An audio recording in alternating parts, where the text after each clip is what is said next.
creatures begin to digest these toxins, they'll eventually end up in us. 35% of all microplastics come from clothes, such as polyester. Clothing in our water.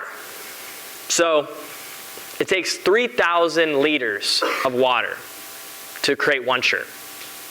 10,000 liters of water to create a pair of jeans. So I'll step out, you can see what I'm wearing. Jeans, shirt. 13,000 liters of water. Take this number, multiply it by 500. Approximately students in here. That's 6.5 million liters, which is the equivalent of 2 water parks, just on the clothes that we are wearing in the lifetime that it takes to make them. You just take water for granted of what it can take to make a shirt, to preserve it, to wash it, to continually have it. 20% of wastewater worldwide is attributed to the process of dyeing shirts, which we can sort of see in the background of this picture. Snapshot of the ocean near where people's dyes were dumped overseas. There's the consumption side. 60 million metric tons of clothes end up in a landfill or incineration each year. 85% of clothes do not last longer than 1 year in the house. I think that that's staggering of just how much clothes we go through. 70 million trees being cut down each year. 1/5 of the trees in the Amazon each year. That's the equivalent. I'm guilty of this too. I don't want to make it sound like I'm, just pointing the finger, because I'm guilty of this too. It's something that we need. Shopping online, it's convenient, especially for college students, when you need something so fast. So what can we do? Talk to your partner for 2 minutes about what we can do. What are some options out there?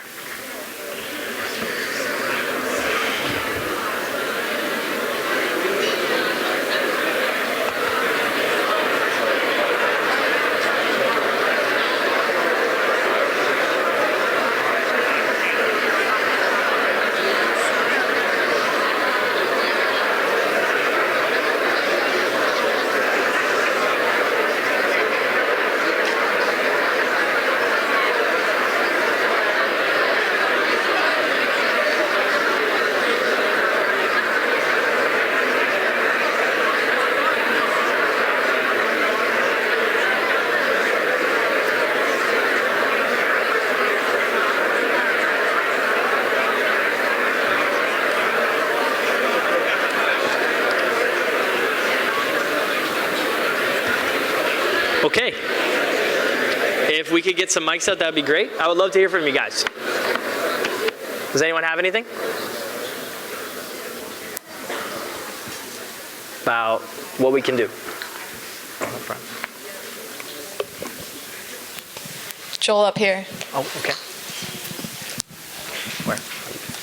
Oh, yep. I feel like in my house we were just always taught never to throw anything out. We always donated to Goodwill or to Salvation Army. I don't think any pieces of clothes from my house have ever been intentionally thrown out. We always donated.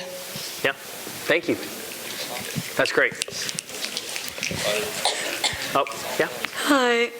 I was just saying, investing in some nicer clothes that you know are going to last you a really long time is a really good step, so that you're not cycling through clothes very quickly and you're getting better quality clothes instead of cheaply made clothes. Yeah, that's great. There is that investing in stuff. I've had some jeans that have lasted me 6 years. Anyone else? We got one here.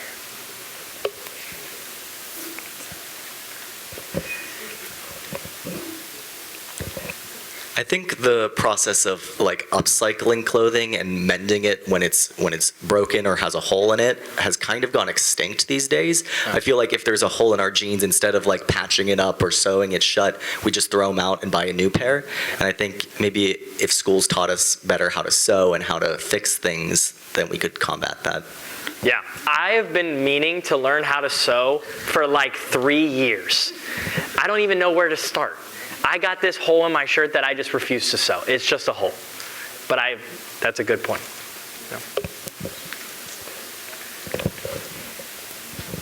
Kind of adding on to that, but like just something that I'm thinking about right now. My mom is like a really good sewer and seamstress, and like she's like made dresses for me and like fixed anything that I've ever had that was broken. Yeah. And I'm realizing that people don't have those kinds of opportunities. And like my prom dress cost $0 to alter because my mom did it, but other people spend like hundreds of dollars on stuff like that. And I think like if we all learn to sew and we all learn to be able to fix things, we all learn to be able to make things, then everything will be better. Yeah, that's a great point. Building off that, yeah, it's a huge piece that's sort of missing. Definitely a skill I need to learn.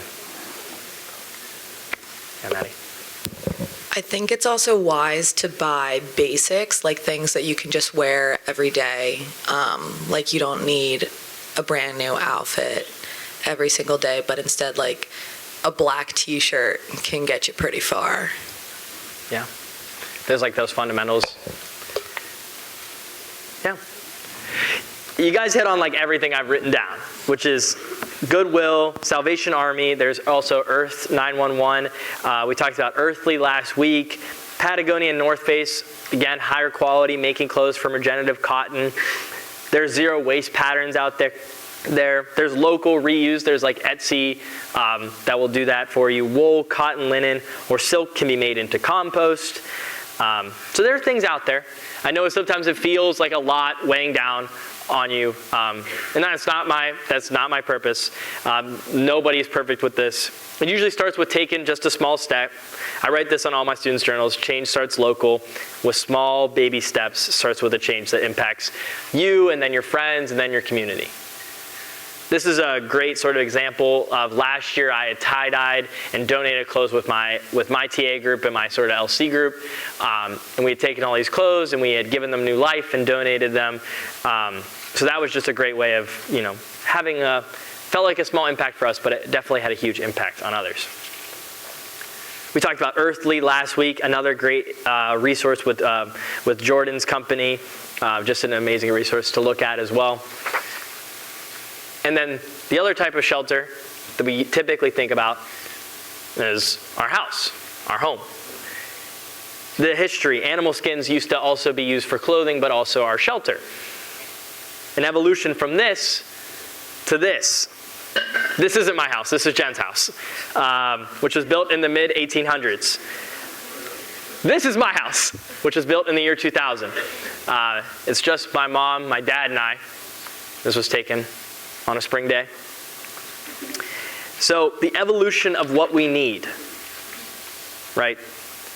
How it's evolved. In 1950, the average floor area of a house was 1,000 square feet. 1970, 1,500, 2,000, 2,200 square feet. And at the same time, average number of kids has gone down. 1950, 3 to 4. 1970, 3 kids.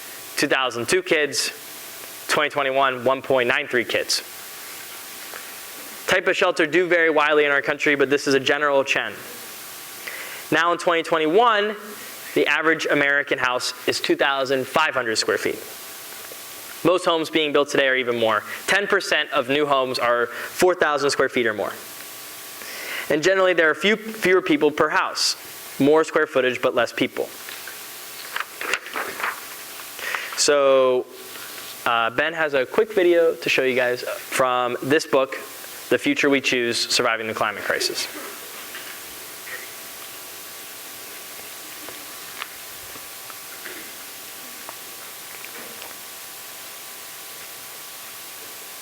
Cities have fundamentally altered how they built themselves over the last 60 years. And to me, the place that it really started was the 1939 World's Fair. At what was the most successful World's Fair in history, the most successful exhibit was one called Future World. To help us get a glimpse into the future of this unfinished world of ours, there has been created for the New York World's Fair a thought-provoking exhibit of the developments ahead of us. A vivid tribute to the American scheme of living. Come, let's travel into the future. What will we see? Futurama portrayed the future of the city in that distant year 1960. The world we are now seeing is a vision, an artistic conception which may undergo many changes as it develops into the great realities of tomorrow. And it portrayed a city that was car-driven, lots of open spaces. You could live in the country and drive to your job downtown, and you have the best of two worlds. Over space, man has begun to win victory. Suburban splendor and urban excitement. Not coincidentally, Futurama was sponsored by General Motors, and they were promoting what we wanted. And it's my sense that 1939, just before the war, the clouds are looming over Europe. We go off to war, and we have this image that's mulling in our minds, and we come back and we implement Futurama. 15 million GI came back from the war, clamoring for new homes and a piece of land in the country. Almost overnight, suburbia was born. Okay. All right, thank you, Ben. So after the war was the beginning of the suburbs. Most people, I'm sure, probably grew up or live in the suburbs. I've only known the suburbs my entire life until I came to Penn State. So just that change.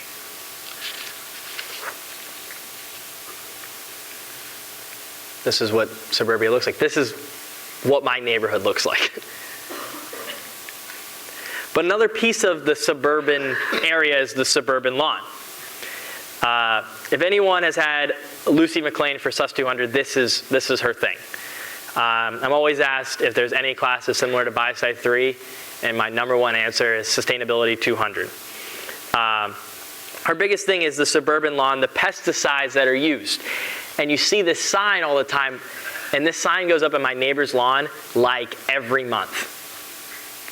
Pesticide, please keep off this. We have so many kids in our neighborhood that just run through this lawn. They don't read that. They can't read that. They're like 4. They run right through that. They don't even look at this sign. And she sprays it every month, no matter what. And her lawn is like the connecting lawn in the neighborhood. They just run right through it. And they don't know about the toxins that could be being affected by them. So this is a choice that we can make. In the future, less pesticides in our lawn. You can, this is something that sometimes goes up in their lawn, pesticide-free lawn. Letting like those dandelions grow. Letting, doesn't have to be a certain way. So where does the footprint come in? The more land you own, the farther from other houses, the more space you live on. The more resources is required to build, the more energy it takes to heat and cool your home, the more furnishing you need to own, the more cleaning and maintaining, the bigger the footprint. New homes are more efficient to run than older homes, but building them generates plenty of CO2, getting all the supplies made, transported, and the homes are larger. But there's another story we could tell. Smaller house, smaller footprint. So, for 2 minutes, try this. Use your imagination. I'm giving you $10,000 to build a home. Talk with your partner. What would it look like?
Okay.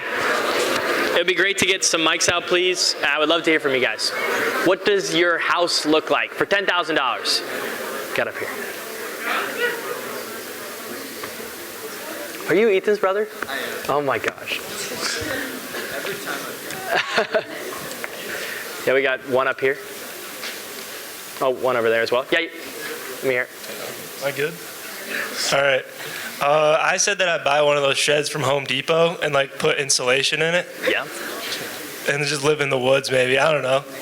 No, that's a valid answer. Those are nice. Yeah, kind of like a shed, but a cargo container, like one of the big metal ones. Yeah. And you can just fill it with like secondhand furniture, insulate it yourself. Yeah. If you have the ability to. I just have no idea where it would go. Yeah. Got to buy a lot somewhere, but shed, cargo container, good options. Yeah. I was just thinking about that when you brought that up. Do you think you could like get a parking spot on campus and then park it? Like if you had like the commuter lot, could you park it there? Probably not the best place, but I feel like that counts, right? Anyone else? Joel, we have someone up in the balcony. Oh, perfect. I was thinking with like that money to go to like Home Depot and build a treehouse somewhere. There we go. Yep. Have you seen like the YouTube videos of like the dream treehouse? Yeah. Like those are sick. Growing up, I always wanted a treehouse. They are pretty cool. Yeah. Anyone? We have another one up here. Okay. Oh yeah, up here first. Okay, so you know like on HGTV, like they do those tiny homes? I would probably do one of those. You read my mind. The next slide. Perfect, thank you. Yeah. Hi, so I was thinking about maybe doing like one of those little like van homes that you could like travel with, which like obviously that factors in like driving costs and driving emissions, but I feel like that could be nice because you can like take it wherever and just pretty small, pretty compact. Yeah, my LC, her plan after graduation, what she did was she bought an RV with her fiance and they just traveled the country where she wrote her children's book, which is coming out soon. Joel, we have another one up here. Okay. Right up here. Oh yeah, it's hard to see with the light. Hi, I'm up here. It was hard for me to think about this question because I like the beach and I'd like to live near the beach, but I'm from San Diego and I can't imagine a beach home being less than at least $5 million where I'm from. So I like literally couldn't comprehend $10,000 building a home because I know like my brother lives in a really shitty house in San Diego that's like $4,000 a month for rent. So like $10,000 to build a home wouldn't even, like that $10,000 wouldn't even cover 3 months rent. Yeah. So I kind of came to terms with the fact that like I don't want to have kids, so I think the house that I would build would be a lot smaller than most people I know because they want to have room for children. People have a weird desire to like get away from their children when they have children, so they feel like they need a big home to have space away, which like I get it, kids are annoying. But I feel like I would be able to build a house if I built one that would be like sustainable for me and my partner because I want to garden and compost, and like my big thing would be having like a big kitchen, but I don't think I need like a 5-bedroom home when I'm older. Yeah, finding something that like fits your story, fits your needs. So, this is a really interesting story of Jess Bellhumer and Dan Sullivan. This is their tiny house, 128 square feet, $10,000. It's pretty cute. It's not much. It's basically like living in New York City. But they have no more mortgage. Huge point is to be made here is typically it takes 20 to 30 years to pay off a home. On average, about 30% of income goes to paying for a home. So think about what else you could do with that money. They own less stuff, and they make conscious decisions about wants and needs. This is like the inside. Here you go. This is nice. This is nicer than my dorm, actually. So they moved from a 2,000 square foot home to 267 square feet. I'll read that quote. We're more content, more colorful, more outdoorsy, more rooted, more united, more adventurous, more homey, more resourceful, more creative, more experienced, more trusting, more delight, and more fulfilled. This more outdoorsy is really important because an average American spends over 90% of their life indoors. And like you said, you could take it anywhere. There's like the tiny houses on YouTube that can be hooked up and you could take them anywhere.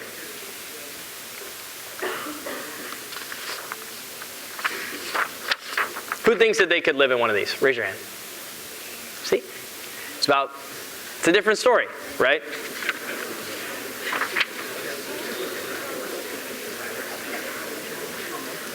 I'll read this real quick. Just a different way of thinking about how we could live. The gift economy represents a shift from consumption to contribution, transaction to trust, scarcity to abundance, and isolation to community. Einstein. Independence versus interdependence. Choosing how and where you live. It's an important part of it. And a gift economy is one where status is given to the individual based on what they give to others, as opposed to commodity or exchange in a typical economy where status is given to those individuals who have the most. A person who hoards wealth is not viewed positively.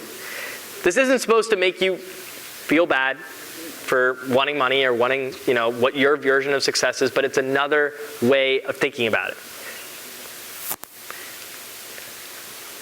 Different ways of living. A garden, community gardens. These are ways of putting our community together. Going back to Thrive. Think back to what your definition on Thrive was. Think about back home, what your home looks like, how it thrives. I know for me, my house is probably way too big for a family of 3. But my parents do use it to support people in the neighborhood. They have people over all the time, cook for them, have them over. It's a way to bring the community together. The home is more than just our family, but more of what my parents sort of are. They don't want to get rid of their home. And I want to leave you with this quote. Let's read it real quick. Life is a matter of choices, and every choice you make makes you. Just let it sink in for a second. Think back to the beginning. This is what I see as a goal of where you are in life now. Exploration, consideration, be patient with yourselves, grow, change, and have a wonderful Monday.